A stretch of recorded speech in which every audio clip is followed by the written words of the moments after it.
Welcome to another edition of the Mavs Film Room podcast live on YouTube. We got some bad news today in regards to Dereck Lively. If you're watching this, you probably know that the Mavericks are 5 and 14 after 19 games. We'll get to that. And as we know, or most of you know, the 20th game is against Luka Doncic and the Los Angeles Lakers in the NBA Cup. Rohan, do you respect the NBA Cup?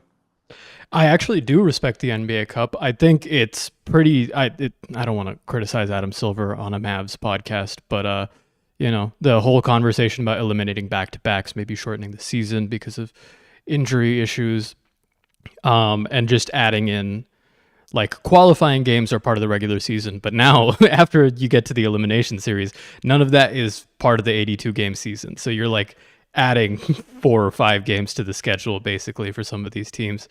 Um, but I think it's only gotten better. It's an international event. It being on Prime, I believe, just really, really helps it. Um, but as for the Mavs, I mean, it's just horrible. I mean, tonight, if the Lakers beat the Clippers, which is looking likely, the Dallas Mavericks are eliminated from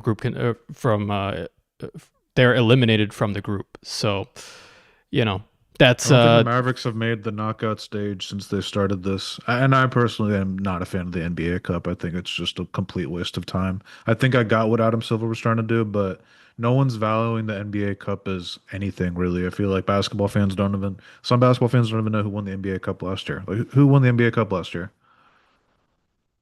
uh, I know the Pacers won it the first year though. I deadass wasn't paying There attention. you go. There you go.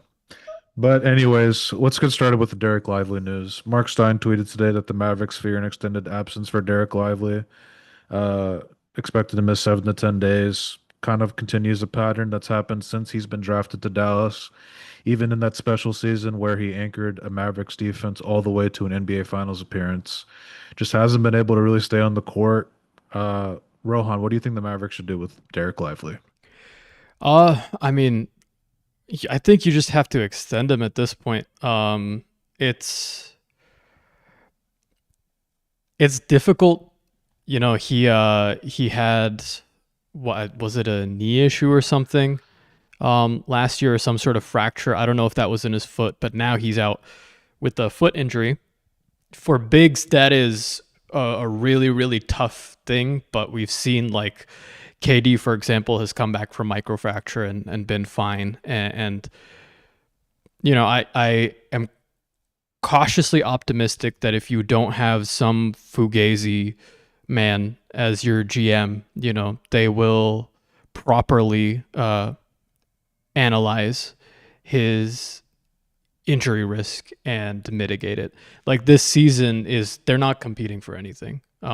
Regardless of what Mark Cuban or what anyone says, I hope they understand they're not competing for anything. And they should, because they're 4 and 15. Um, so yeah, just keep him out. If anything, this helps them extend him for less money, which means that you'll have him for longer. And I do have some faith that just by managing him, he will be more available. I don't know, at age like 25 than he is right now. Um, so That's what they're hoping for. But I'm a yeah, believer in the the theory across sports where if you're an injury prone player, you're definitely more likely to get injured than other people. Like hurt players stay hurt.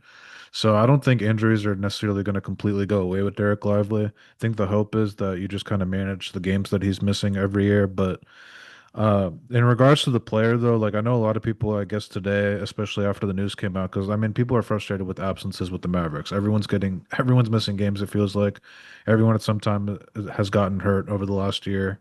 And but the thing with Derek Lively, like when he's on the court and then versus when he's off the court, just with the Mavericks defensive ratings, it's just such a drastic difference, especially when you compare him and Daniel Gafford to where like, yes, if the Mavericks were contending for a championship this year and they were in a win now window, I could understand maybe trying to flip him, even though it wouldn't make super sense to do so when he's at his lowest value. But if the Mavericks were contending, maybe you'd want to flip him for a player that's more reliable that could help you win a championship this year. But the Mavericks are at a stage, like you talked about, where I mean, you and I have openly talked about it, even though it may be unpopular, that we might be rooting for the Mavericks to lose these games so we can get as high of odds on a draft pick as possible. And they can take their time with injury stuff. They should take their time with injury stuff. They should not do what they did last year, where it felt like they rushed Lively back. They definitely rushed AD back.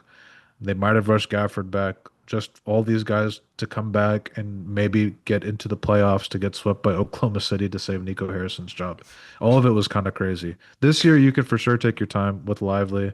If it's 7 to 10 days, great. If it's more than that, cool. But as with the player though, like I feel like he's just like I was getting to, he's just too impactful to the Mavericks, and I, I don't know. I think I would, like you said, this might lower his annual value for this contract to where you might be able to get him on a heist. Maybe it's, I mean, I'm not comparing him to Steph Curry, the player, but maybe similar to when Golden State got Steph for lower money than he should have. Obviously, Lively's not going to be that type of player or star, but like maybe it's a situation where you get him on a contract that turns into a bargain a couple years down the road. No, Because what he that's does is yeah, that's an excellent what he does is comparison. what he does is impactful to winning basketball. I don't care what anyone says. Yeah, I mean, I'm glad you brought up the defensive rating point because that's definitely one thing that has kind of followed the eye test. The issue obviously is availability for him, but when he is available, it's always good minutes. Gafford has really left something to be desired on defense, and Jay has been one that has said that he is the most eminently movable guy. Gafford was, but Lively Jay didn't not. say that. Mark Stein did. Well, Mark Stein said it more recently, but Jay said it in the offseason. Oh, oh. That was one thing that I think he and I agreed on. But at this juncture, it's more difficult to move him because with Gafford also having missed time recently, but Lively being obviously more injury prone at this point in his career, um, you have to take care of depth. That being said, if somebody calls you about Daniel Gafford or Clay Thompson or D'Angelo Russell, you obviously are listening about it. But Dereck Lively is not somebody who's going to fetch you a return anywhere close to what he is worth. And it's important to remind fans that this team failed to make the playoffs the year before he was drafted and really lucked into OKC trading him for, I believe, Davis Bertans. And he has experience in the playoffs. He is that level of, like, I think, floor raiser to where I want him in a Mavs uniform long term. And I don't think that any fan has suggested otherwise. Well, I did see some fans today kind of saying get rid of him, like enough's enough. They're kind of I've seen some vitriol towards him with all these games that he's missed since he's been drafted. I this is there has been a whole avalanche of information on Twitter about a lot of Twitter users being bots. And unfortunately, in the case for Mavs fans, I don't think that they are bots. I just think that some of them are just really fucking stupid or very young. Excuse my language. But there's no way that a team with limited draft capital that basically only has their pick this year and then in 2031, and maybe if they're like the worst team in the league next year and they get a top two pick, I think that their pick that goes to Charlotte is protected in 2027. But that draft isn't great. So I just don't understand the calculus for trading away somebody who's on Cooper Flag's timeline. There's no way that the interim GMs of this team are going to do that. I don't think. Yeah, like I said, the Mavericks are in a prime position to take their time, wait. They're not contending for anything this year. Probably not next 2 years, but I guess we'll see what the next GM does. But regardless, Whenever you and they I have had a lot hire of a new GM, we don't even know when that's going to exactly. happen. Yeah, that's a good point. We have no idea when to expect a conclusion on the next general manager for the Dallas Mavericks. And in the meantime, Michael Finley and Matt Riccardi with 0 years of GM experience. Although I do think highly about those guys with their track record for what if that's worth anything to anyone. But they don't have a GM that's going to be in place probably before the trade deadline, and it's a pivotal moment where the Mavericks have to decide on trading some of these guys, like you mentioned, Gafford, Clay, AD potentially. Uh, Not PJ, obviously, but there's some guys. The Mavericks are going to be open for business, that's for sure. And they have the type of players that can honestly be like a they can contribute to a lot of teams on their playoff runs. Like especially a guy like Gafford, teams need big men depth. I mean, we saw in last year's finals, Thomas Bryant was playing minutes for the Pacers, and I don't even think he's on an NBA team right now. So like for all the frustration that we get about all these about Gafford, for example, or whatnot, like a lot of these teams in the playoffs, especially, are looking for just quality big man depth, and Daniel Gafford is that. No, very, very true. And the proof of that is, I don't know, Warriors fans saying, oh, the Mavs will take him in a 3-team deal. I saw this in a mock trade on Twitter, by the way. The Warriors will get Gafford and Malik Monk, and they'll only have to give up Pods and Buddy Hield. And I am here to say, if I'm the Mavericks co-GMs, I do also have some faith in them. I believe that they're hanging up on that imaginary trade scenario because holy shit, that would be horrible. Um, this team isn't winning anything right now, and I don't think any moves really are going to get them into a place where they will start winning. Unlike what I may have said last week on our live stream, I think the coaching is so bad that like the offense is just awful, and no personnel change aside from trading AD back for Luka Doncic would really fix that gaping hole in the offense. So, right now there is no rush for anything. You don't have to hire a new GM. You don't have to. AD's not getting moved right now either way because nobody's willing to take a flyer on him when we haven't really seen him play properly this season. But it does seem like he might come back soon. So I think that might be the biggest shift in the Mavericks' fortune going forward. But it also has been basically a month since he played his last game for the Mavericks. So being cautiously optimistic still doesn't feel right.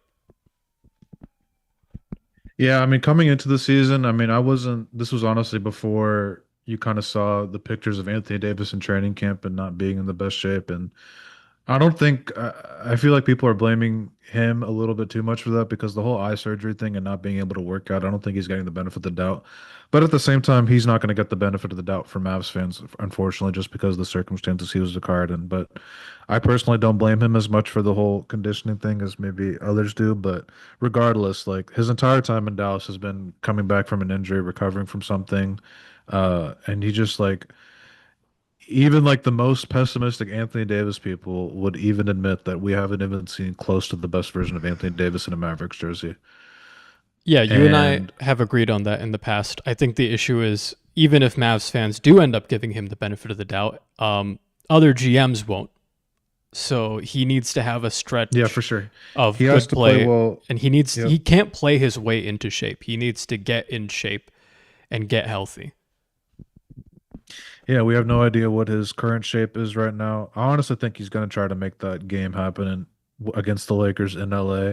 He hasn't played he played against the Lakers, but that game was in Dallas. He hasn't had the return home game in LA as a Maverick against the Lakers, so I think he's going to try to play in that game. I mean, it was like almost 3 weeks ago now where apparently there was that report where Nico and AD wanted AD to come back, and AD's team cleared him, and Patrick Dumont kind of made his first move on the basketball operations side, stepping in as the owner and kind of shutting all that down. But it's crazy it's been that long and he still hasn't played. And I think the Mavericks are approaching this now in a intelligent way by not letting him, hurt himself again, taking their time. And hopefully with that time off, he looks a lot different than he did those first 5 games that he did play this season. And for lots of different reasons, the Mavericks need Anthony Davis, probably mostly for trade value reasons. They need Anthony Davis to show what Anthony Davis is capable of. Yeah, yeah. Anthony Davis can contribute in the Eastern Conference. I do understand. A I win. know you didn't mean that to be an insult, but it just sounded hilarious. He can contribute specifically only in the Eastern Conference. He is not good enough for real basketball over here, is why that sounded. Well, okay. I don't see a Western Conference competitor to the Mavericks really wanting to move for him unless you can get him for dirt cheap. Like my dream scenario would be Lakers A make a lot of sense, man. shut up. My dream scenario would be, and the Nuggets would never do this, but would be somehow getting Aaron Gordon. I think he's perfect next to Cooper Flag, but also this team has too many wings. So that's not going to happen. But I don't think that anyone in the West is going to give you what a team in the East would give you. And the East is kind of wide open right now. The Cavs are doing well. The Pistons are doing well. And some teams have started to turn themselves around. I know the Celtics started out pretty horribly, but one of those teams is liable to really hit a stretch where they start winning and they think, oh, Anthony Davis is available. He could raise our ceiling. He could help us win a championship this year. And there has been a lot of conversation about, oh, if he opts in, he could be 34 and making $60 million a year.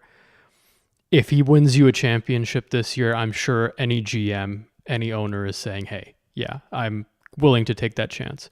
But he needs to be healthy and in shape. There's no use in repeating it over and over and over again. We'll see if he does play on Friday. I was supposed to be sitting at that game. I cannot, in good conscience, pay money to watch this team this year, so I will not be there. But let's hope that he has a good night. Even though I'm kind of rooting for the Mavs to tank, I do. Oh, they're not gonna. I mean, it's one of those type of things in sports where they could lose because no one's expecting them to win, or they could win when no one's expecting them to win. But It yeah, would I be can't see. very. It I would don't be. know what. I don't It'd know be when Luka's very gonna like. lose to the Mavericks next. Yeah, me neither. I mean, I can't. I can't imagine it either.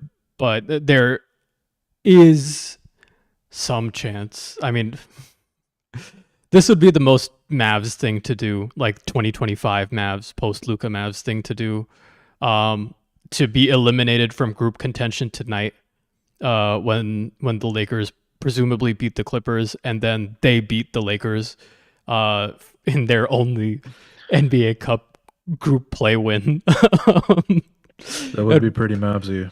it'd be very Mavsy, and It's I would just hate it. But I'm not let's expecting that to happen. no. Let's talk about I guess what we've seen lately in some of these basketball games. We haven't been on stream for a while. We have not streamed since the Grizzlies game, which the Mavericks lost, not the Miami game last night, obviously, which the Mavericks lost. They beat the Pelicans, right? Yeah, they beat the Yes. Pelicans. That Derek Queen Cooper Flag showdown. But what have you kind of seen on court with the Mavericks lately from whatever you've seen? The spacing is truly horrible. There's no use in repeating that D'Angelo Russell is just. I don't want him on my basketball team.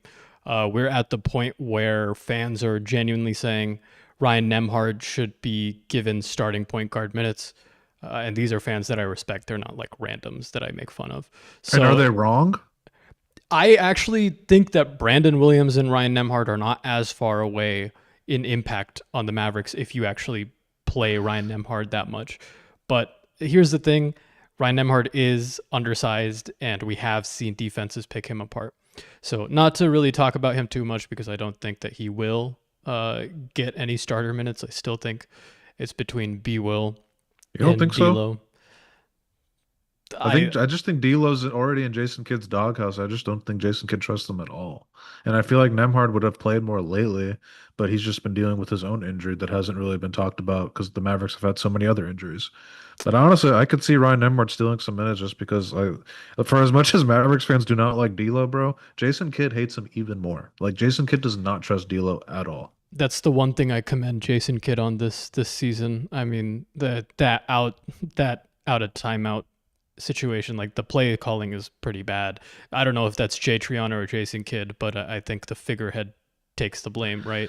Uh, That last shot against the Grizzlies, I don't know if Jason Kidd was, just treading or not, was covering for his guys, but if that's the shot that they drew up, they need to take drawing classes because that was fucking horrible. If they're Um, trying to win games, they should not call timeouts in any late game situation. They're literally that bad after timeouts. They should just try transition.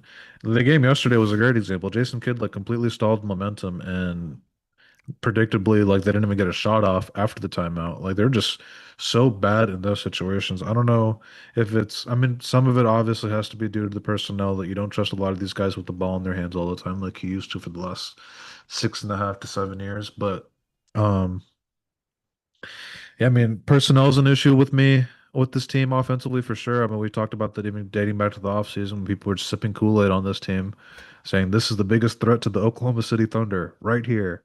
But I mean,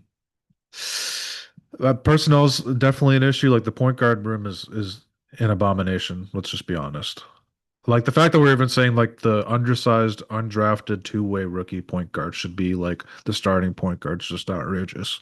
And the Mavericks just need to like I understand Kyrie Irving's hurt, but at the same time, like they knew Kyrie Irving was going to be hurt. And they like you still can't brought go back into Dante Exum, who is now out for the season with a knee injury. We I also haven't talked honestly about that. yeah, that was definitely part of their solution to the point guard problem, but obviously that didn't go out, or that didn't go how they thought it was going to. But going into this season with basically your job on the line, I'm talking about the former Mavs GM, with your job on the line with this point guard room is just like outstanding to me. Like you had a chance to like somewhat rectify this, getting that first pick and, whatever, just get NBA point guard. You know how different this team would be if it had like just competent point guards Yeah, that they got could be people the ball. 500. Cooper Flag would be leading the rookie of the year race. We wouldn't be talking about how he's underwhelming offensively. Like he's being put in situations that are just not comfortable for I him. mean, Or he's in he the had he corner had and 29 or he's points against the Pelicans. He's been showing flashes for sure. well, that's him. That's Yeah. he's that type of player. But just in Yeah. general, like I don't know. I'm Well, frustrated it's with how obvious that the they've Mavs used have him. not put him in a position to succeed, and I'm glad we're pivoting to that because Cooper's Rookie of the Year campaign is something that is a silver lining in this shit show of a season. Um, I just, when I watch, especially late game execution for this team, the dribble handoffs are one thing. Like I just hate watching that. I hate watching Caleb Martin, PJ Washington, and Cooper Flag all sharing the court in important minutes. I get that you have injuries You to could your have just bigs. stopped at I hate seeing Caleb Martin on the court during important minutes. No, yeah, that is actually the During majority. minutes. You don't even have to say important. Just say Yeah, I during just hate seeing minutes. Caleb Martin play for the Mavericks.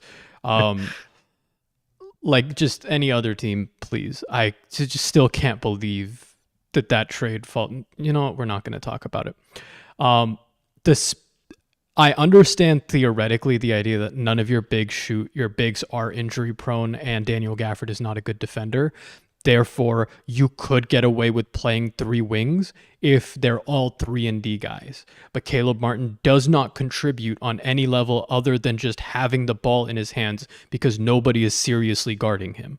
Okay? Like we saw in that game last night, in that last possession, that he gets the ball uh, and gives it to Cooper, who then passes out to PJ.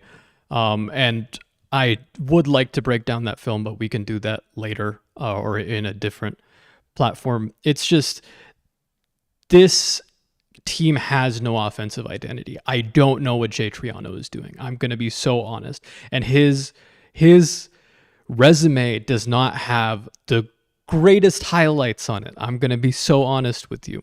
The Um, Kings were top 10 in offense in recent years, but that's because they deal with the saloon door on defense at center, and they just kind of nuke their offense to astronomical levels and it's punt their about off or punt their defense. it's about playing to your personnel. Like Anthony Davis is not Domantas Sabonis, Yes, right? exactly. Like and the Exactly. whole idea of running that type of offense to start the season was delusional. And it was very clear that it was delusional when the season started and the Mavericks were the worst in offense and horrible at defense. Now that Frank Vogel and company have kind of coached this defense uh, to being a top 5 defense in the league, They're this second team right now. they're second. I mean, that matches the eye test because even though on the inside, They leave something to be desired.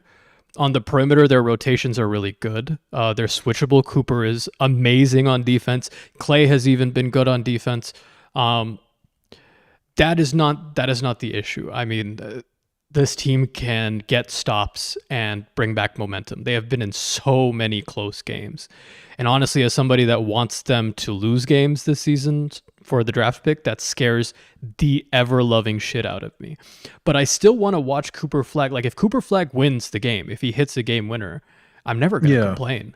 And the, same. the biggest issue is I don't know whether it's how much of it is his mentality, like, oh, I want to help my other talented teammates succeed, but he needs to be looking for his shot, right? Like, the whole thing that he needs to develop in his game at this point is how to attack, how to play with the defense.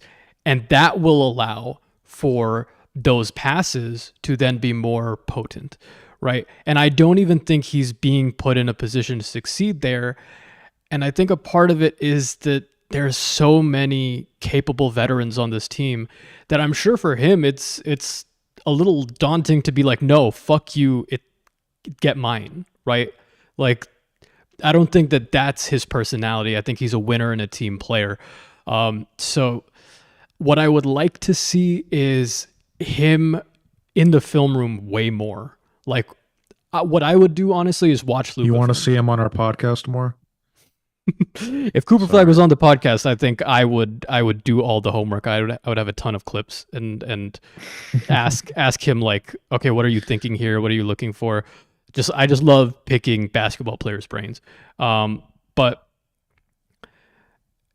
if you look at, and I don't want to bring up Luca too much, we're not going to talk about the trade, but if you look at how he breaks down defenses, right? How he reads how his defender shifts, and then how, like, strong side, weak side, who is kind of pivoting to the paint from the corner.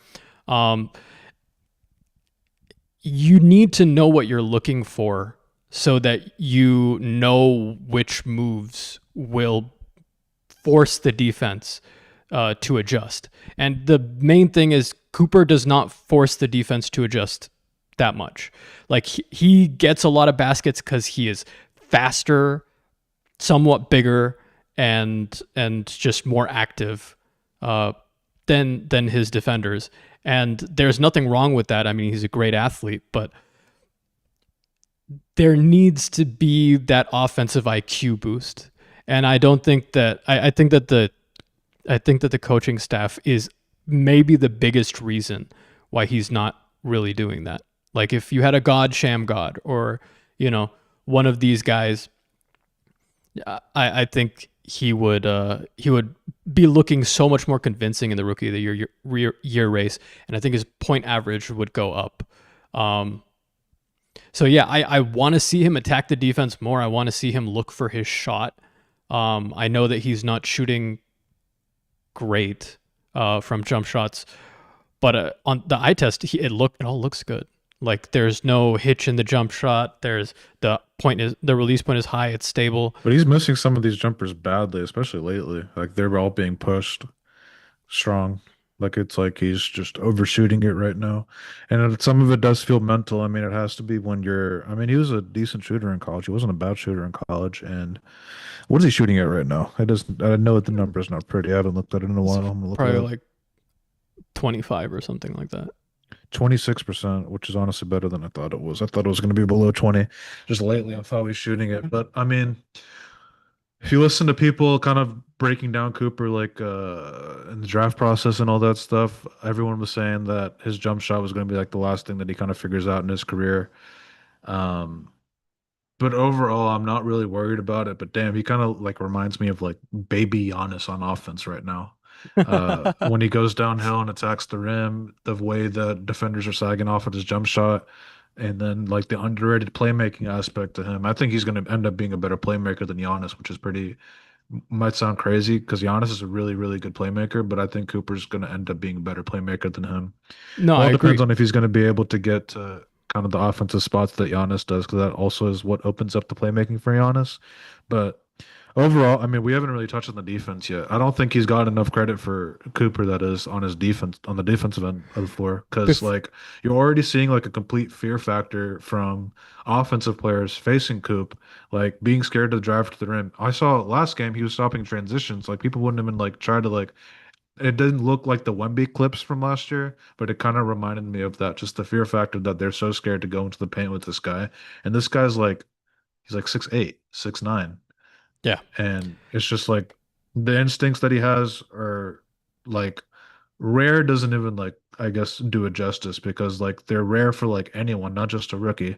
And he's going to be on all defensive teams. I have no doubt about that. And he I plays much bigger than he is, and his yes, impact on the defensive end, like there was even as somebody who thought that he was going to be a great defender, maybe not the best point of attack defender for the Mavs this season going into the year.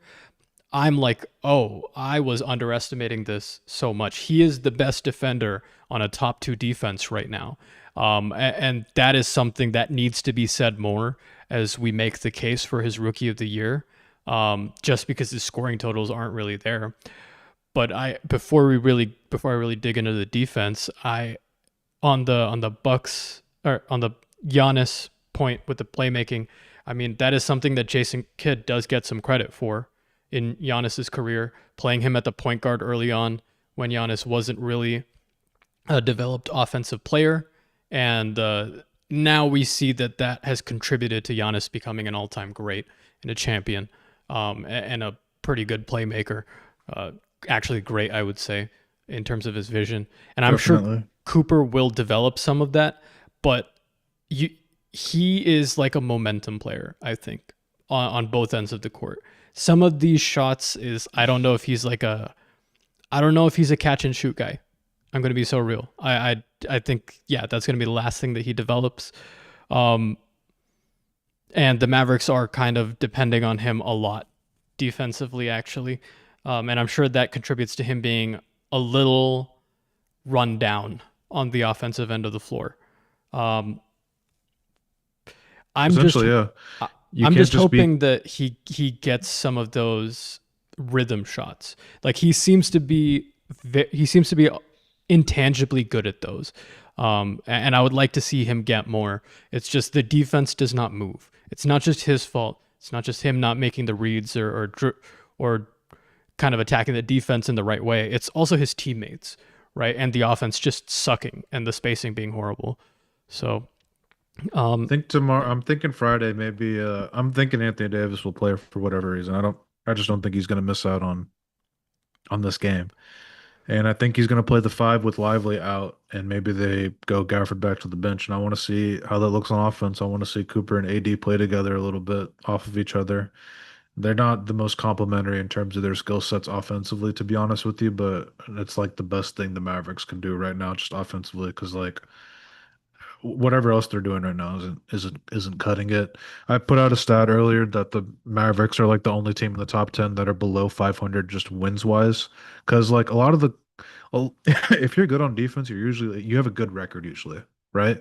Like yeah, it's not like usually the same with offense. Like if you're good on defense, you usually have a good record. Same thing with offense, but I feel like it's more strongly correlated with defense. Oklahoma City first, 17-1. Dallas 5-14. Detroit 15-2. Miami 12-6. 11, Houston 11-4. Cleveland 12-7. Raptors 13-5. Spurs 11-5. Warriors 10-9. Minnesota 10-7.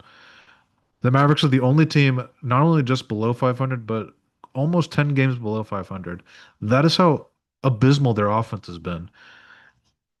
And it'd be great. I mean, I guess it's great for the tank, but here's what sucks. it's There's not. I don't even like saying the tank anymore. It's great for the future of the franchise. this guy.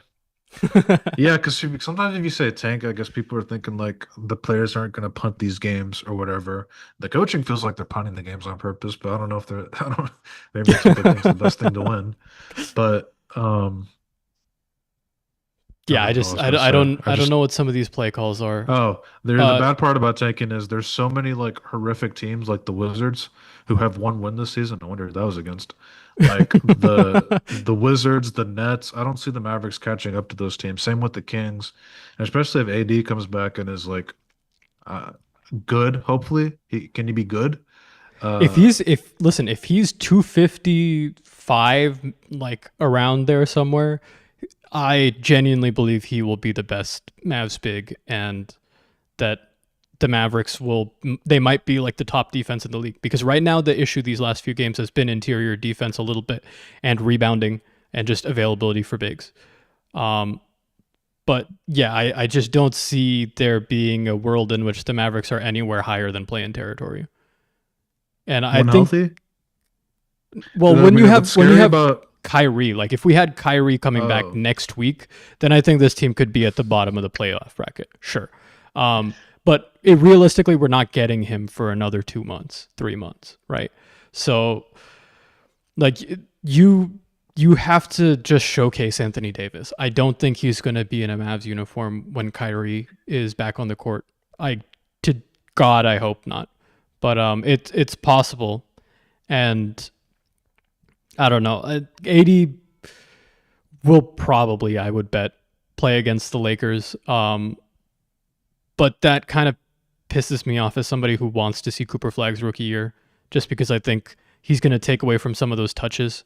And I think AD's presence on the team and just the fact that he's kind of playing out of position and he kind of forces Cooper to play uh, in a not so natural way has hurt Cooper Flag's Rookie of the Year campaign. And if AD is going to just start screening a lot more, and if AD coming back makes the Mavericks a more reliant, if AD coming back makes the Mavs more reliant on the pick and roll, I think that that's a great thing, even though he can't shoot. Um, but that's really the whole issue. Is on defense they'll be great. They could even be top one if AD gets an extended stretch. But I just don't see a world in which they're like top 15 in offense, right? Like hell no. and I don't know if they'll even crack by the end of the year. I don't think they'll crack above the top 25 in offensive rating. Maybe we'll see. Um, yeah, I don't know what else you got. I don't. Is there much to preview with this Lakers Mavs game? I mean, it's going to be Luca hunting the Mavericks bigs for 4 quarters. Maybe even he's going to hunt Ryan Nembhard too. If Ryan Nembhard somehow was playing on the court at the same time, not going to be great. yeah, I think all of us will be watching. Um, I hope Luca goes on an all timer. Uh, not 101 points. if he beats Wilt in a Lakers uniform, that would truly kill some part of my spirit, whatever part still exists. But this team needs to lose games. Like when when AD and Kyrie respectively are back in the lineup, they're going to win more games. And I don't know how far they are from play-in territory right now, but you know if there's a real danger that they put together 2 or 3 wins, maybe not in a row, but in like a 5 game stretch, and all of a sudden they think, oh, okay, we can compete. We don't need to trade AD, yada yada yada. And I hope that's not the case, but this team needs to lose games. It's not they're not going to be the one of the 4 worst teams, but if they're 5, if they're 6, their floor in the draft, Vinay has brought this up in previous live streams. Their floor in the draft is like they can't drop below, I think, 8 or something like that, which that's exactly where you want to be. So that end, you have a 60% chance of moving into the top 4. So I hate that we're talking about draft picks this early, but this is a very important draft. This is a very important pick. I think we all know that. It's a generational draft. It's not our fucking fault the team is this bad. All right. I didn't choose, I didn't want this to happen. I also like saw in the offseason that this team didn't have the shot creation that it needed to be a contender. I don't even think we were harsh enough on the team, it turned out, because they have 5 wins through 19 games right now, Rohan. 5. Yeah, no, Five. none of us thought, like, I was definitely extremely critical of this team's composition in the offseason. I remember literally saying this team has a glaring hole in the middle where they have no playmaking, very, very little shot creation. And I just didn't expect the spacing to be this bad. I didn't expect the offense to be this bad. I mean, when I say that the Mavericks they look like one of the worst pick and roll teams I have ever seen play basketball, that is not an exaggeration. You would think that D'Angelo Russell and Anthony Davis could work. Anthony Davis, even at 276 or whatever he came into the season as, you would think that they would be able to do some damage. But Anthony Davis is not, as a screener, he leaves so much to be desired. So we will see. I'm just hoping that he's healthy enough to put together a good stretch and he can get traded by the deadline. But what are you going to do? Who's calling you asking for D'Angelo Russell? Who's calling you asking for Klay Thompson? Wandong Tigers. The Shanghai Sharks. I mean, the fact that he can't like make any sort of even marginal impact on this team with the glaring point guard need. And honestly, there's a lot of play finishers on this team that look worse than they are because they don't have a point guard. And D'Lo was just like given a golden platter opportunity to just try to tread water a little bit until Kyrie got back. And it turns out Nets and Lakers fans were right. Who knew? Who knew that Lakers fans can be right about their players? Um, it's I don't want to harp on D'Angelo Russell too much because I don't want him to get that much of my mental energy. I'm really walking a tightrope here, guys. It's been pretty tough since February for me. But I don't want to talk about AD mock trades, any of these things. I mean, I'm not doing fake trades. I mean, and like you said early in the stream, not even really a market for him right now. I can't even like dictate a team that he could go to right now. People have thrown out Detroit. If I'm Detroit, I'm off to this hot start. Jalen Duren is having a breakout season. Why would you want to F that up and bring in Anthony Davis next to Duren and halt yeah, all momentum potentially just for maybe a glimmer of a chance that your ceiling might be better? And I don't think it is. I think that they would be. I want Duren as my like lone big, and especially if you have Asar Thompson, you're not going to have the requisite shooting. If you have Thompson, AD, and Duren out there to close games in the playoffs, no chance. So I personally don't even see Detroit as a fit at all. I'm hoping Chicago does the whole, damn, we really haven't been relevant since Michael Jordan's been here. Maybe we can bring back this guy. yeah. I mean, on the Detroit front, I think that is just a 2K slash um uh just gambler's mentality, or it's just like a hype. Slash Dennis Lindsey inside job before he goes to the Dallas Mavericks. Honestly, if that happened, I would be like, things are starting to improve. Not that I want Dennis Lindsey to be the GM, but if he accepts an Anthony Davis trade and gives the Mavs, let's say, Jaden Ivey and some draft capital, and then takes the job here in the offseason, that would truly be something that brings me over to his side a little bit. But I don't want to talk about that hypothetical either. I think the Knicks trade concept that was floated is one Ooh, that's, for Cat. yeah, that one is a little more realistic because his Cat's contract is similarly difficult to move as Anthony Davis. Obviously, AD is super injury prone, and he has a player option that would keep him employed to the tune of $60 million.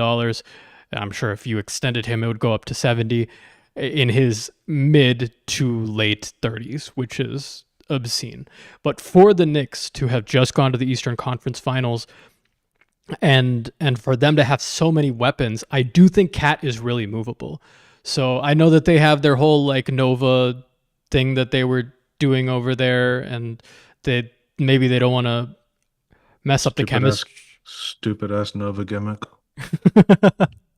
But I do think that Anthony Davis, if healthy, does raise their floor significantly, because Brunson is kind of a traffic cone on defense. He gets Does picked it? on. I mean, you're saying if healthy, bro, but that like takes out the whole purpose. It's a big if, but if he's healthy for a playoff run, he doesn't need to give them But 20 if you and trade 10. for him They and have you Mikhail include, if you Bridges. trade for him and include the health stuff, which we have to because we're playing basketball at the end of the day, I think that would lower their floor if you trade for Anthony Davis because he's liable to get hurt. And I mean, I've said it before. I don't think he's. I love AD as a player, but I don't think he's going to stay healthy for a playoff run the rest of his career. Like a full playoff run. Like playoff runs are Knock on long. wood that we are both wrong in thinking that, I hope I because am wrong, and that's I the hope he has a only long case in playoff which run for the. I hope he has a long playoff run for the 27 if Mavericks. if what shut the fuck up, dude. I hate you so much. No, if AD is on the Mavericks in 2027, I will no longer be a Mavericks fan. I just want to put that out there. I love Coop, but like I'm already 1 foot out the door. I've had 1 foot out the door half of the most of this year at this point. What Um, about the Tim Duncan arc to Anthony Davis? the Kareem Abdul-Jabbar arc now that he has fucking goggles on. Like, Two players that never missed here's the thing: games. if Anthony Davis cannot stay healthy to at least contribute to a few playoff series, like we're cooked. And there's a good chance that we might be.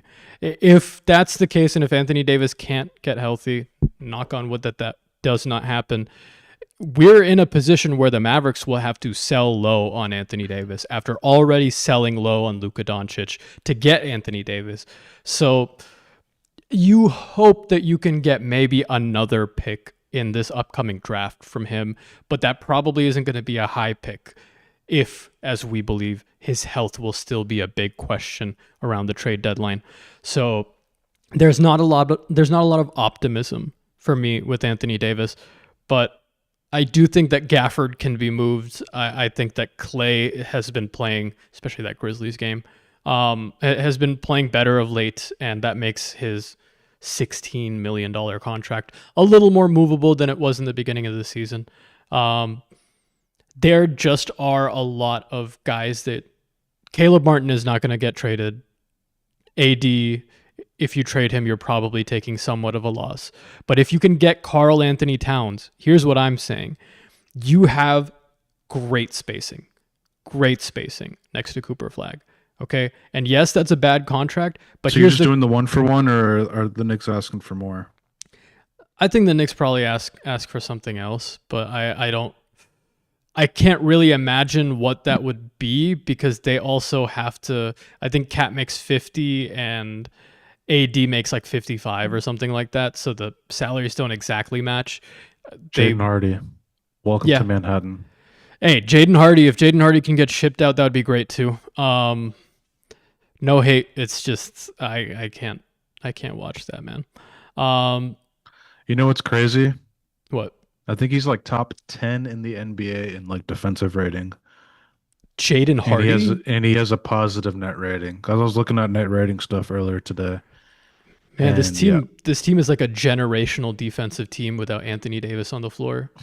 They're so good that they make Jaden Hardy look like he's a I mean, I'll great be defender. honest with you. Like since AD's been a Maverick, like especially on the defensive court side of the floor, even in his like spectacular Hawks game, that playing game against the Grizzlies where he was good on offense. And we have not seen anything. I don't even think he's played like at a second team all defensive level on defense since he's been in Dallas, which is crazy. Because when he's at his best, and maybe that's past us, or I mean, his best is past us, but at his peak, he was like the best defender in the world or up there, like in the few names that you brought up. And like you said, the Mavericks defense is I mean, if Anthony Davis is on the court, the defense should be better than even what it was with the second defensive rating in the league type. But There's a real chance that we never get the Davis of even last year before he was traded to the Mavericks. man, that's actually a good point. Probably not. So, like, here's the thing, though: Anthony Davis has been a player throughout his entire career that can control the momentum of a game on the defensive end, and he was that for the Lakers. So, if he can get back to that in some sense, even if that means that the Mavericks unfortunately win games, I do think that that makes him more tradable. I think that I think it's GMs are, mostly related. what have you done for me Yeah. lately? Right? Is something that a lot of GMs, especially guys who are trying to gamble on a potential, like, let's say, Cat AD deal, that is something that could definitely help. I think his defense is almost directly correlated to the fact that he has literally never been healthy since he's been a Maverick. Like the oblique when he got traded here, the adductor after that, and then I mean this year the calf strain. Hopefully he comes back and like you said, just for trade value purposes, just like he's just a lot better than this. And I hate that he's never going to get embraced by Mavericks fans no matter what. But it It's just not sucks his that fault. It's not his no, fault. I mean it's not his fault, but he's Yeah. definitely turned into like the target of vitriol and criticism. That people are just like sick of it. Nick O in the chat is saying, I think the only team that would make sense is Chicago. Their defense is pretty bad. I think Yeah, AD can help it get better. AD's camp has used Chicago as leverage in trade talks dating back to when he was a Pelican. There obviously is interest, whether it's strong or not, of him going home, so to speak. But it I don't know what the Bulls are doing as a franchise. Are they competing or are they rebuilding? I think that they believe they can compete, and I understand why, because the East is wide You, open. You sir, are you you have pairing Giddy, Vucevic is you like one have of their best players. Are you pairing AD and Vucevic? no. They would probably want to move Vucevic, so you would have to take that. I mean, in general, Chicago has Vucevic right now is basically their only vet, and he is their best player. But I don't think that they want their team to be built around Vucevic. Does that make sense? I Um, don't think any NBA team should build their team around Vucevic, especially 35-year-old Vucevic. Exactly. So unfortunately, the Mavericks would have to eat that contract theoretically. Um, I but think he's hit, expiring though. I don't think it's like a miserable contract. It's just a yeah, big I would number. rather have Vucevic on this team, especially because he can stretch the floor a little bit. But And aren't if you he's trying to an lose expiring, games? I mean, I don't. My thing is, I don't really care. I don't think Vucevic is gonna raise the floor of this team enough to where they're 500, dude. Like, and also He this should would get probably MVP. If Vucevic got traded to the Mavericks and got the Mavericks to 500, he should win MVP if over the Shea. Mavericks win a play-in game with Vucevic as their starting center, I think that he should have a statue outside the American Airlines Center.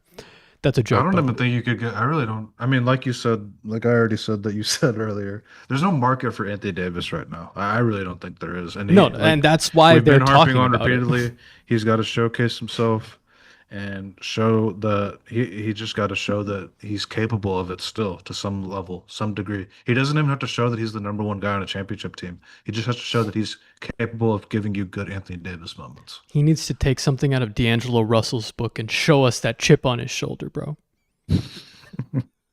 I like you with the Um, chip on your shoulder, and I like you when you're fired. I like you when you're unemployed, Nico.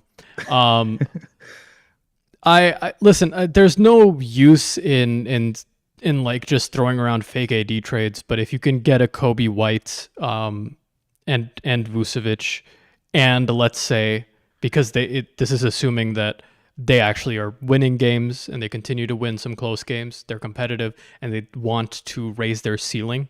Um, I could see them also putting in their unprotected 2026 pick. And if you get that deal, if you're the Mavericks, I would be happy with it. Okay, Kobe White and You another get pick. any unprotected pick, it's a steal. There's no way. I think that as long as AD, knock on wood again, is not like out for another significant amount of time between now and the trade deadline, like with a serious injury again, um, I think that you can get one unprotected first. The thing is, What are the I Bulls? What are the Bulls competing for, though? I don't get it. That's why I don't get. I think that they definitely see themselves as a playoff team. Now, right now, they're a first round exit, and I would hope that they know that. They're like, if they just start losing games, they could be a play-in team, and then this is all bunk because a play-in team. I don't think they would be as willing to move for Anthony Davis, but who knows? They're 9-8 right now. They're ninth seed in the East, and I mean, when you get into the whole unprotected picks discussion, I just don't think it's for sure not worth that price if you have a chance to be in the lottery. That would just be like asinine management for Anthony Davis at this age. Yeah, but there is a realistic possibility that they can put it together, and I don't remember what their strength of schedule is, but I do think I'm that worried, man. I am worried there's not going to be a market. you know what I'm worried about more than the trade market for Anthony Davis, even though I am really worried about that. The Clippers being horrible and the Thunder getting a top 5 pick in the lottery. That Those would teams in the West, those teams at the bottom of the West need to collude and make sure the Clippers get into the play-in, and those play-in teams need to collude to let the Clippers. No one wants to get swept by Oklahoma City. Just let the Clippers be the team. it, Just it let the would be Clippers be the team. it would be disgusting to have like a 70 win team, which is what they're on pace to be this season, have a top 5 pick in the lottery that same year. Like, I just you can't the Thunder can't get away with this, bro. I know Sam Presti is a god or whatever, but you can't let them get away with this. And Ref, do something. no, I do think that things will turn around a little bit. I I agree that you would have to be selling low on Anthony Davis, and you would be lucky to get. I'm not just selling him to sell him. Like I will tell if there's literally Really? like, Wait, you wouldn't just trade him because you have oh, to. to get him off the books. It's not just getting him off the books.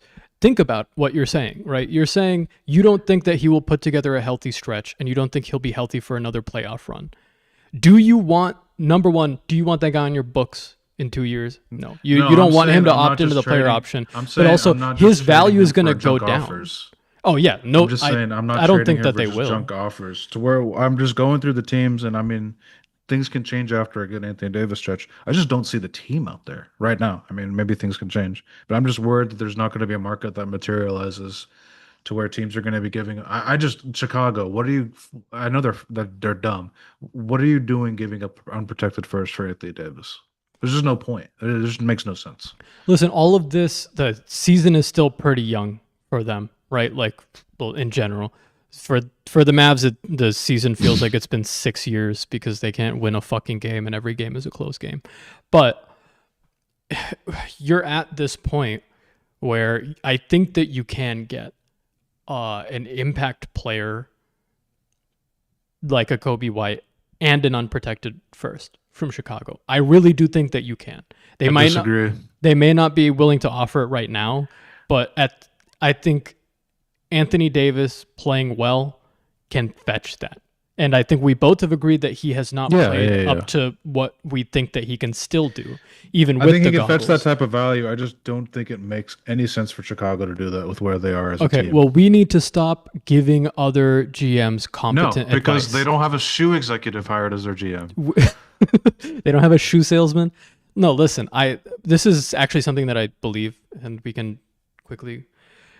We need to stop telling other GMs what the smart decision is. If they're gonna make a stupid decision, just let them, bro. They're not Like watching this podcast. they might see our tweets. There are a lot of people that see our tweets. I'm not gonna lie. No, there are. Well, that's why I tell Jay to stop making Anthony Davis out to be like he's Hassan Whiteside. I tell him this all the No, and time. he's not. Here's my thing: Anthony Davis is not like some scrub. Even though he's played like it a little bit this season, I mean, he still is averaging what 20 and 10. Even though the Mavericks are horrible and losing games and the spacing is bad and he's not He's been healthy, he's garbo. He's fat. been bad this year, though. Who cares? But like, here's my point: on a bad team, That's a he's 20 Christian. and That's a 10. Christian Wood 20 and 10.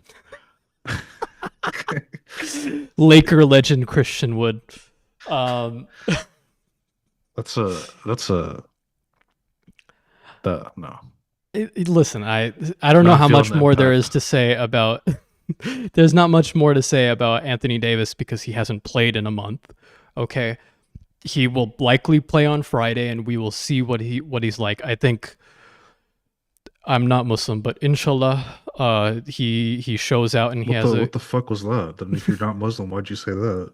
What the fuck's It's going on? it's a word, bro. God willing, even though I don't believe in God. Um, What are you doing right now? What is going on? no, hey, hopefully he is healthy and he shows that this era of Anthony Davis's career is not going to be a footnote in a Hall of Fame career. Okay, and if he can do that, I do believe that you can get draft assets for him and you can get an impact player. There This will is be crazy to think about. I'm just sorry, random tangent. yeah, By the end of his career, is Anthony Davis going to be mostly known for being the return in the Luka Doncic trade? probably. Uh, that is tragic. Look at Trey Young. Trey Young has had a decent career with the Hawks, but But no one's even talking about. I mean, yes, you're right. He is going to be kind of known like that, but now he's not the he's not what people think about when you think about trading for Luka Doncic. no, That is exactly. crazy for all the stuff that Anthony Davis has accomplished. He will most likely, barring maybe like I don't even know what he could do right now at this point to get people to forget about that. I feel like for sure, like he's going to be remembered for being the return of the Luka Doncic trade. I mean, obviously, Lakers fans are going to remember the bubble championship, but just mostly for basketball fans, that's what he's going to be known as, and that sucks for him. That's not his fault at all. It's his buddy's fault, It's his golf buddy's fault. but you can't be blamed for the actions of your golf buddy. I don't know if it's Jamie or Jaime, but he brings up in chat they're a second apron team. If they can't move him, staying in the second apron is screwing up future picks, which is the worst thing that could happen.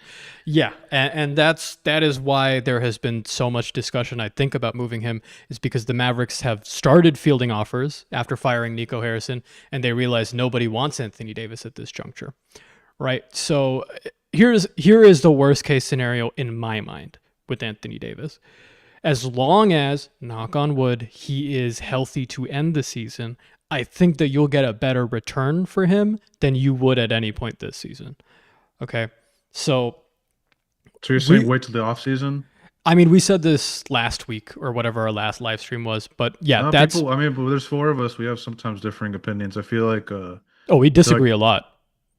We disagree a lot. Jay um, wants to see this team win competitive games. I want them to lose every time that they possibly can. I'm with I'm with you. I mean, like you said earlier, we don't. I'm not going to complain if like Cooper goes off and that's the reason they win. Or honestly, if Max Christie went for like a 40 ball and that's the reason they won, I'm not even mad either because he's turned into one of my favorite Mavericks. But I mean, it doesn't freaking matter what we want. You can want the team to win. You can want the team to lose. They're going to lose. They're going to lose a lot this year. Yeah. Yeah. They're on I think a sub 30 win pace right now. And Impressive. unless something drastically changes soon, Kyrie's not coming back until at least mid-January. I don't think that this team has any business competing, and if they're in the play-in next year, I will be heartbroken. You I mean this year or or next year? this year. If they're Oh, in you the cannot play-in, make the plan. You can't make the plan. yeah, You you have can't. to avoid that. You have to avoid that like a plague. The idea that the Mavericks can compete this season, quote unquote, if healthy, is fucking stupid. Okay. And we have addressed how it's stupid. I think everyone knows how it's stupid. But looking at the cap tables, especially, it's even dumber. This is a 4-15 team, the worst offense in the league. They are 5 and 14. almost 5-14, fine. Um, they they're almost at the second apron. They're one of It the is actually six pretty worst teams in the impressive. league, and they're It's paying like they're paying for a fucking contender. I really don't think you could try this hard to fuck up a basketball franchise. If you went on 2K and tried this hard to fuck up a team, I don't think you could do it to the degree Nico did. I mean, I think children will be born that will always be told nightmares of what Nico Harrison has wrought upon the Dallas Fort Worth Metroplex. But I don't know how much more there is to say. It's clear that there are moves that need to be made. Dereck Lively being injured in the interim is not great, but there is hope that he can kind of avoid the injury plague later in his career. And anything that helps the Mavericks move Anthony Davis and lose games, in my mind, is a win. What a season this has already turned into for the bad reasons. But I will say to give it ended on a positive note, the next year's draft looks pretty promising, very promising. And I'm not even expecting like a top pick again, even though it'd be great if Adam Silver hooked it up for the homie one more Hey, we saw time. it with the Wings. We saw it's possible. We did see it with the Wings. They got the first pick back to back years. And if the Mavericks get lucky like that again, that's obviously that completely changes the trajectory of the franchise. Heck, if they even get into like the top, if they just stay in the top seven, I feel like they're still getting a really good piece for the future. It just doesn't completely drastically change the trajectory of your franchise like a Why top pick would. why 7? Who's at 8 that you don't like? I'm just throwing out number. Okay, because I don't Probably know. like top eight. I don't know, maybe top eight. I mean, but you could probably get good players like in any draft all across the entire round. You Oh, know, it just definitely. depends on what you do. But Darren yeah, Peterson isn't the only guy that is an impact level guard, right? So even if you don't get the number one pick, yes. if you're That is something people have been worried about is the amount of like kind of big wings in this draft, and the Mavericks are obviously loaded with big wings on this team currently. But there's well, the Mikal Brown from Louisville, who's a promising point guard prospect. Darren Peterson has been, I mean, we've talked about in the podcast, has been regarded as the best guard prospect in a long time. We're talking about probably since I don't even know who. I mean, Luca? I But think Luca he pre-draft wasn't getting the hype that he should. That's I don't exactly, even know what yeah. to compare it to. I would literally say it's more. I think he's even more hyped It's than it's Anthony more hyped up Edwards. than Cade, more hyped up than Anthony Edwards, Yeah. more hyped up than Luca, which is crazy. But that's just I mean that's more in fault due to the American draft scene, and I don't understand how people didn't see that. But that's an 8 year ago conversation at this point. Yeah, it's a little bit of a tangent, but I do think Cam Boozer might fall. AJ DeBonsa, I think some people have started to sour on his game, but I really like him as well. If you can get any of those three guys, obviously that is like a colossal win. But statistics don't. The theoretical probability actually goes down.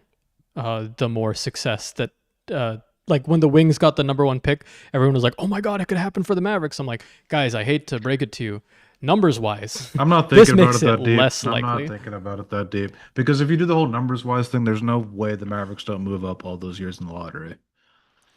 I feel like it's all No, like kind of true, but it is independent. also well, the draft lottery was probably rigged at some point in the past, so we're not going to get into that. True. But nowadays, now that it's actually like the draft is not rigged anymore, guys. Ernst and Young certifies it. The think about it this way for anyone who's a conspiracy theorist about That this. trade was so bad though that they have gotten conspiracy theorists to think that the other side is crazy if you don't believe that the draft is rigged.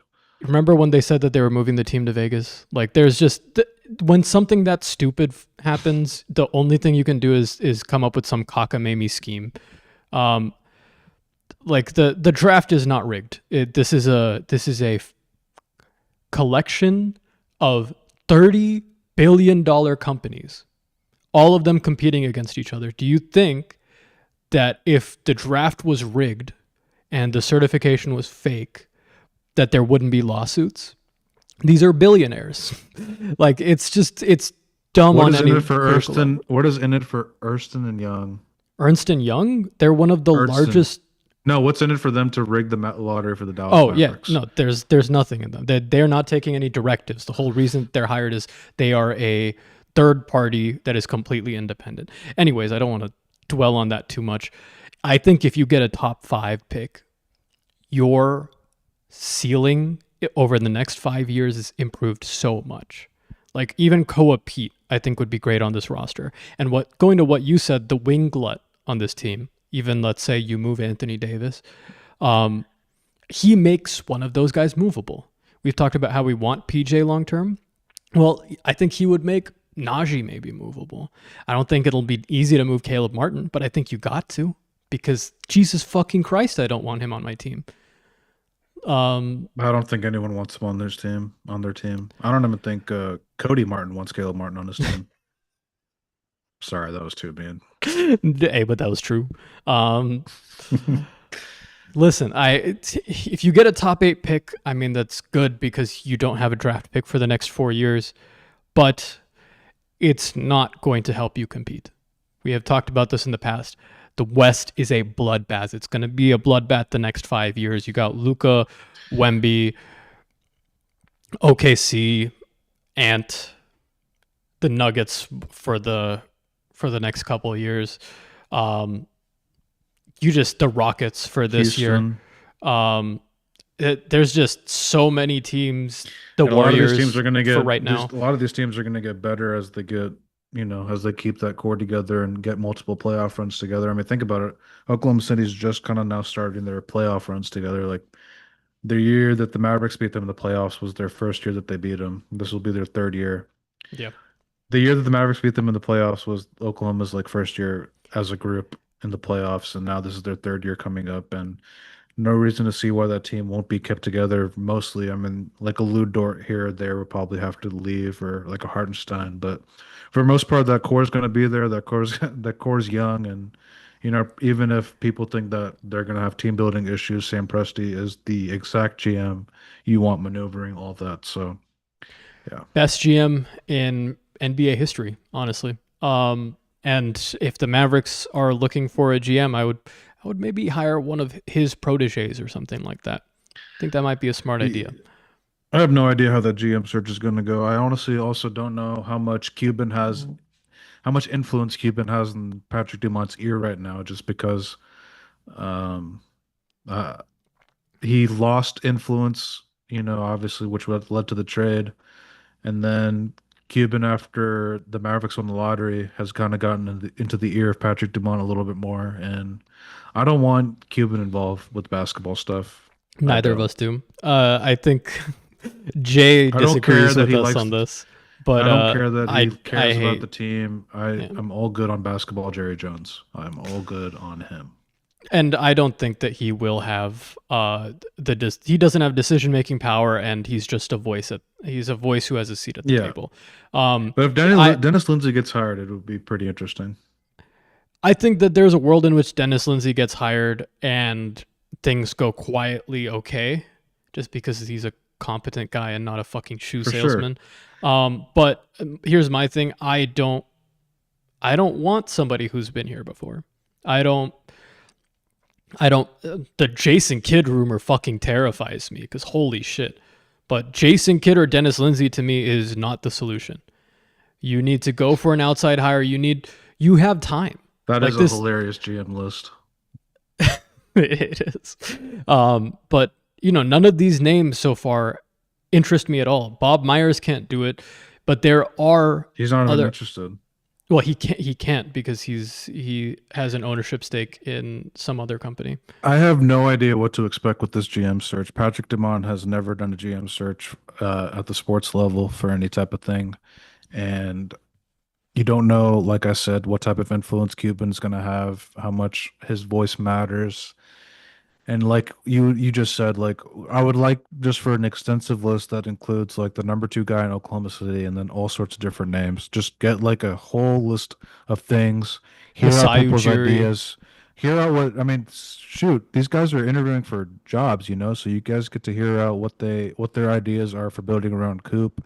Learn some things in these meetings, use some of these meetings to your advantage and like after extensively going through all the candidates that want to apply for this job, pick the best one and let's ride. And I mean, it's not like all doom and gloom. Like, I know they don't have their picks after this year for a while, but you get lucky on this pick. You have the most important piece to rebuild, and that's Cooper Flag. You have some pieces that actually fit that timeline, believe it or not. And like PJ, Max Christie, Derek Lively, if he could get healthy, like we've Najee. seen even this year with Lively not moving as well as he has in the past, he's still making that much of an impact on the court. So you just got to get this GM search thing right. And I mean, let's think about what the Mavericks did for the last GM search. There wasn't an extensive search. Mark Cuban just kind of hired What Nico GM search? because exactly. There was no GM search. Cuban hired Nico, as it turned out, just to get the relationships with certain star players because Cuban was tired of, not getting the big guy in free agency, which we lived through all throughout the 2010s and completely wasted the twilight of Dirk's career. And instead of doing that, now we hired GM that ended up just throwing away the entire superstar's career and giving it to a different franchise. He basically threw away the franchise. Yeah, He make threw that away the argument. face of the franchise, and then he threw away Quentin Grimes in a first We've round pick lost. for the worst Maverick I've ever fucking seen. So Yeah, he might be. He really might be. Nico Harrison is a basketball terrorist. Um, I don't have anything else to talk about though. I don't either. That GM search, you're right, is going to be the most consequential thing that the Mavericks do this year, because it seems like all the other moves are obvious. They're going to move Anthony Davis. The second that they get a deal that they think is good, they're going to move Anthony Davis because of the fact that they're a second apron team. So there are dominoes left to fall for the Dallas Mavericks, and Although it's been a little bit dismal in Mavs land, even though there was this little morale boost after Nico Harrison got fired, this team will continue to lose games. And I can only hope that Cooper Flag continues to get better and better and better and perform better because Rookie of the Year, Con Knipple, seems to be a realistic possibility. And I would never forgive Nico Harrison if that happens. Um, I don't know if the Mavericks can get a hardship exception for Dante Exum, but if they can do that, maybe that helps their flexibility a little bit. But they need to move outside of cap hell. I am Rohan. This is Vinay. Uh, if you are watching us on YouTube, please subscribe. We do this every week, and we're going to do more and more film as the year goes on. I'm already trying to break down Cooper Flag offensive footage just so, we can. I'm just seeing things, let's say, ways that he can attack the defense and level up on that end, which I think that's content that people would like to see. I don't know. I think a lot of people on Mavs Twitter, especially, have that wrong. But subscribe to us on YouTube if you haven't. Follow us on Twitter if you haven't. You can find us anywhere that you listen to podcasts. This has been a tough season. I'm sure it'll continue to be tough, but we will continue to offer y'all a platform to vent behind these horrible losses, and we will continue to be extremely real with you because we don't do the gimmicks. We don't do the cheerleading gimmick. Yeah, we're not delusional and looking for engagement. We're just Mavs fans who have been here for 20 years and just know a lot about the game of basketball. So if you A lot. more than the former GM of the Dallas Mavericks, that's for sure. Uh, so if that sounds appealing to you guys, lock in. Give us a sub. I love. Thank you for everyone who was in chat today. Y'all said a lot of very important things. There's some that I missed, and I apologize if we didn't get to you. But definitely lock in, subscribe. We will be here again. Maybe not this week because it's a holiday, but definitely next week. And yeah, Vinay, anything else you'd like to add? Nope. Just damn. I don't know when oh, we should have done this as a segment. I don't. When do we think the Mavericks are going to win their next game? Let's look at their schedule. We tweeted about that, didn't we? We talked about it pre-show. They play the Clippers on the second night of the back-to-back this Saturday. Lakers, Clippers, Nuggets, Heat again, OKC Thunder, Rockets, Pistons, Sixers. They play the Pelicans on the 22nd. I think that they could beat the Heat on December 3rd. I don't think that they're winning a game this month. I hope to God that they do not beat the Clippers. But yeah, I think our next. There's like a 10-day gap in there too that is filled in with NBA Cup games, so maybe they get scheduled an easy NBA Cup game because if you don't make the knockout round of the NBA Cup, its chances are you're not that good of a team, but who knows? But Well, they could be out of the NBA Cup tonight. so that's my guess. So- That's my guess. That their next game that they win will be one of those teams they play in that NBA Cup fill in. So I don't think they'll win Well, the rest of this month. I don't think that that's a guarantee. If the Clippers lose tonight, then they're We're not not eligible. making the knockout stage. Okay, so you think that? Do you think they're beating Luca on Friday? No. Okay, my point is this: even if they beat Luca, if the Lakers beat the Clippers tonight, the Mavericks are eliminated from the group. Like they Correct. will not make the. They How will would not they- make the only- elimination. how can they make the knockout at this point?